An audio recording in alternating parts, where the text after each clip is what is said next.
Department of Home Affairs Secretary Michael Pezzullo made it very clear he has no intention of setting new performance targets for processing citizenship applications, as he explained to a Senate committee why he refused to accept an Auditor General's recommendation. If people feel that the processing times aren't what they should be, well, they can volunteer to pay more taxes and I can be funded to punch more widgets down the conveyor belt, he bluntly declared in the final leg of his latest marathon Senate estimates hearing, which concluded on March 22. But otherwise, the processing times are what they are. Growing concern about slow processing times for citizenship applications have been a priority for the Parliamentary Audit Committee since mid-2017. When the Auditor General reported in February, the department disagreed with a recommendation to introduce new public key performance indicators and publish more detailed information on processing times. Pezzullo left it to an assistant secretary to pen a departmental response to the audit, but the estimates hearing allowed him to personally explain why DHA disagreed on this point. Working to grant citizenship by conferral at a certain rate to meet new KPIs could undermine the integrity of the system, he warned, on the basis that thoroughly checking each prospective citizen's background was a bigger priority than getting through applications promptly. Newer systems provided the department much more intelligence and information, so it now found more reasons to doubt the identity and claims made by people applying to become Australians, he said. Sometimes, older decisions to grant permanent residency were also being re-examined. Pezzullo accepted that parliamentarians heard a lot of complaints about processing times but said there was another side to the story. Newer intelligence-gathering processes meant more flags going up about potential identity fraud or dodgy documents attached to applications.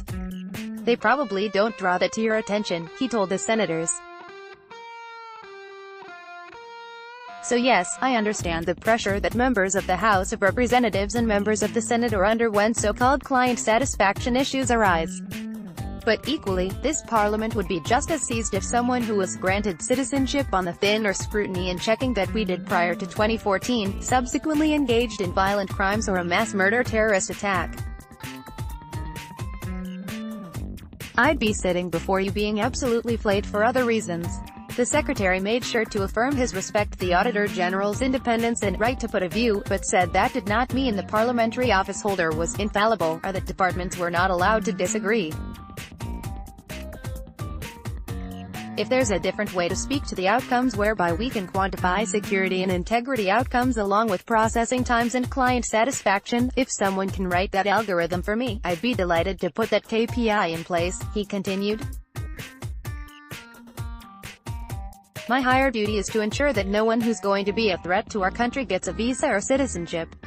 Pezzullo rejected what he called cookie-cutter targets when asked why the old goal of completing 80% of citizenship applications within 8 days had been dropped.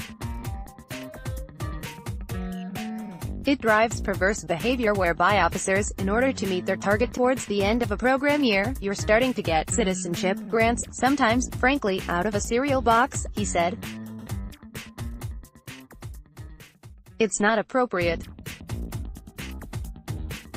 It drives poor behavior. The acting Deputy Secretary for Immigration and Citizenship, Luke Mansfield, described the 80% in 80 days target as a historical figure that was used internally as a measure of performance but had been abandoned quite some time ago. He said it had come to be seen as inappropriate due to the complexity of the current caseload. We believe that there are other measures that you can use to more effectively ensure that you're not only driving internal performance, finalizing cases in an efficient way, but also not compromising on integrity, so you're also ensuring quality decision-making, said Mansfield, without explaining more. Green Senator Nick McKim asked twice what KPIs were in place to show the Parliament and the public how things were going. Mansfield and Pezzullo pointed to the overall processing times, published on the department's website. If parliamentarians wanted to know more, they would have to ask. We also, through the Senate estimates processes, make available information about the number of decisions that we've taken in relevant periods, and breakdowns of those decisions, depending on the questions asked, offered the acting Deputy Secretary. The Auditor-General's report noted the citizenship processing function became a priority of the Parliament's Joint Committee of Public Accounts and Audit in May 2017 after various indications of a slowdown. The Office of the Commonwealth Ombudsman, the Refugee Council of Australia, members of Parliament and others have publicly expressed interest in the length of time being taken to process applications. Reasons include a reported increase in processing times, an increase in complaints received from applicants about delays and the Federal Court of Australia judgment of December 2016 that there had been an unreasonable delay in deciding two plaintiffs' applications for citizenship by conferral. Right-wing extremists Pezzullo also confirmed in the hearing that if any Home Affairs staff were found to be associated with known right-wing extremists, hypothetically speaking, of course, they would be dismissed. Kitching then asked if he was concerned about the influence of or the potential for right-wing extremism in the department. No. Asked what steps he had taken to make sure right-wing extremism did not take root among staff, he referred to the obligation of public servants to respect the law and current government policy. That means a universal, non-discriminatory immigration program in Home Affairs. For instance, if you associated with, however you want to define the term, association, whether it's loose or tight, whether you're a member of such an abhorrent group or whether you associate in another form, if intrinsic to your worldview, however evidenced, whether it's through social media or your associations otherwise, that you can't abide by a universal and non-discriminatory immigration program, you have no place in the department. It's as simple as that. If evidence or information comes to light, always subject, of course, to procedural fairness and natural justice, if you can't explain the associations in a way that is satisfactory, you'll be dismissed from the department. The trigger for this discussion was a recent news report suggesting Richard Howard was a DHA employee working for Senator Fraser Anning on unpaid leave and had written Anning's roundly condemned maiden speech, calling for a public vote on going back to a predominantly European immigration policy, as the final solution to a supposed problem with immigration. The claims in the article are of concern to the Secretary, but had to tread carefully around ministerial offices and avoid infringing on the Senator's parliamentary privilege.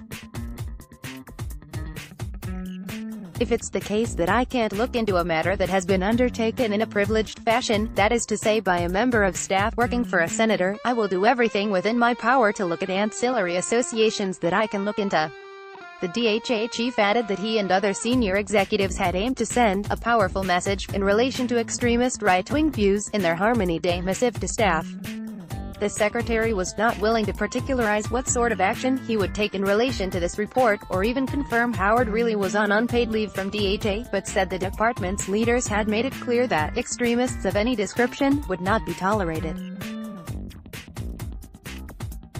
I don't care with whom they're associating. Any form of extremism is repugnant.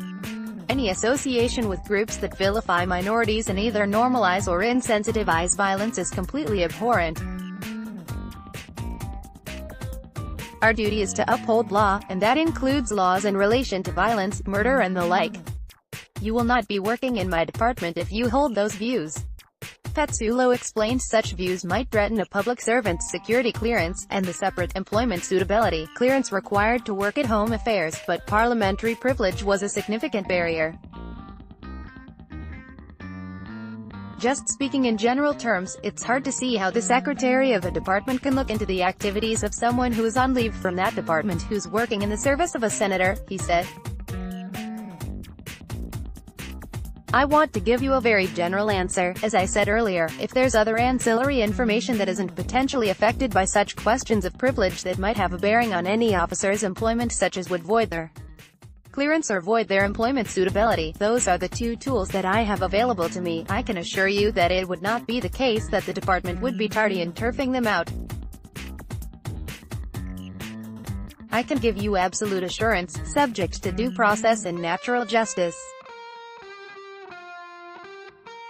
The extremists that we are speaking of are the ones who don't want there to be natural justice for all, who do not respect the dignity of the individual and who run roughshod over due process. The values that we fight for will be applied in this case should that be necessary. But, again, I need to look at it very carefully because of the question of the privilege that attaches itself to someone who is working in the service of a senator. ACLEI investigating claims of bribery for visas. Earlier, the DHA officials had also stressed the importance of due process, and the fact that looking into a complaint did not indicate it was likely to be true. When asked about allegations of bribery for visas from February that were angrily denied by the minister, Peter Dutton, the committee eventually heard the department had referred those claims to the Australian Commission for Law Enforcement Integrity on March 6, after a curious exchange in which the secretary and the head of Professional Standards and Integrity, Rachel Noble, both started off saying they could not recall seeing any report on the matter and did not know where it was up to. Pezzullo first said he had not seen a report on the matter and confirmed he would have, if it had gone to ACLEI.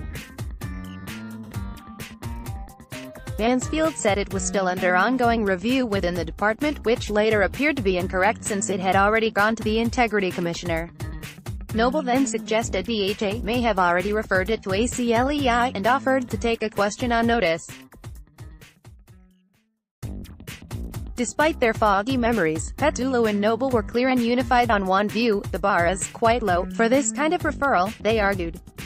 Pezzullo said he was bound to refer any allegations to the Commission if he was satisfied that it appears as though corrupt activity or misconduct might have occurred. Pezzullo said the department found the claims in the cesspit that is social media, although they were detailed in a blog and more cautiously reported in print and television news, which led to a furious press statement from Dutton, aimed at 10 Daily reporter Hugh Remington. Once Noble had revealed the matter did go to ACLEI, Senator McKim confirmed it must have been the secretary who referred it to the agency. It must have been, Pezzullo agreed.